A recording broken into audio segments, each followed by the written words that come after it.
Yorme, kailan mangyayari po ito? Ito po ay magsisimula sa Lunes at sa Martes. Okay, ulitin ko po, no? Lunes, Martes, Miyerkules, wala pong libreng pamasahe.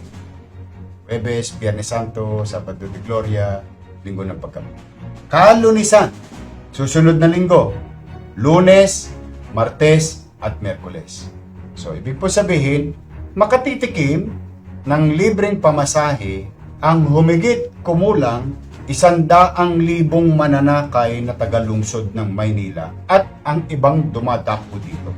So, isang linggo, kahit papano'y konting ginhawa sa mga manggagawa, mag-aaral, magulang.